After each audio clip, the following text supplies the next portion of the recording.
MP గెలుపుపై నమ్మకం ఉంటే MLA పదవికి రాజీనామా చేయాలని పీసీసీ చీఫ్ ఉత్తమ్కు సవాల్ చేశారు టీఆర్ఎస్ వర్కింగ్ ప్రెసిడెంట్ కేటీఆర్. అన్ని బీసీ కులాలకు న్యాయం చేసిన పార్టీ టీఆర్ఎస్ ఒక్కటేనన్నారు. 16 మంది టీఆర్ఎస్ ఎంపీలను గెలిపించి ఢిల్లీకి పంపాలని కోరారు. టీఆర్ఎస్ పార్టీలోకి చేరికల సందర్భంగా కేటీఆర్ మాట్లాడారు.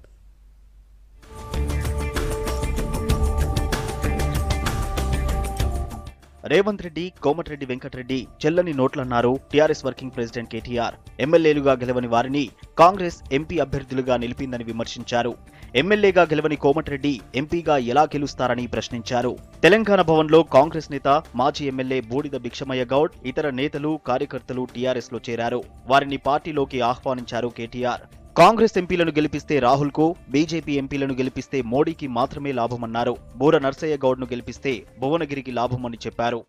రాష్ట్రంలో ఈరోజు 9 మంది కాంగ్రెస్ పార్టీ అభ్యర్థులు, ఒకరు కాదు ఇద్దరు కాదు, మొన్ననే కాంగ్రెస్ గుర్తు మీదనే పోటీ చేసి ఓడిపోయిన వాళ్ళని తీసుకొచ్చి మళ్ళా బలవంతంగా పార్లమెంట్ లో నిలబెట్టి ఈరోజు ప్రజలను మోసం చేసే ప్రయత్నం, ప్రజలను ఆగం చేసే ప్రయత్నం చేస్తా ఉన్నారు. కాంగ్రెస్ వాళ్ళు గెలిచినా, బీజేపీ వాళ్ళు గెలిచిన ఎంపీలు వాళ్ళ పరిస్థితి ఏంటంటే ఇక్కడ బాగానే ఎగురుతారు, కానీ ఢిల్లీ వాళ్ళు ఎట్లా చేయమంటే అట్లా చేయాలి తప్ప వాళ్ళకి సొంతంగా ఏముండదు. ఎట్టి పరిస్థితులు ఆలోచించి ఓటేయండి తప్ప ఆగం కావద్దు. రైతు శ్రేయస్సు గురించి ఆలోచించిన ఏకైక సీఎం కేసీఆర్ మాత్రమేనన్నారు కేటీఆర్. జై కిసాన్ నినాదం టీఆర్ఎస్ విధానమని చెప్పారు. రైతుకు పెట్టుబడి ఇచ్చిన ఘనత టీఆర్ఎస్ ప్రభుత్వానిదని, దేశానికే కేసీఆర్ ఆలోచన ఆచరణగా మారిందన్నారు కేటీఆర్. రైతుకు పెట్టుబడి ఇవ్వాలి, రైతుకు రుణాలు మాఫీ చేసుడు కాదు, ఎదురు పెట్టుబడి మనమే ఇవ్వాలి ప్రభుత్వం అని చెప్పి ఇచ్చిన ప్రభుత్వం ఈ దేశంలో కేసీఆర్ ప్రభుత్వం తప్ప ఏదైనా ఉన్నదా ఒక్కసారి మీరు ఆలోచించమని చెప్పి నేను కోరుతున్నాను.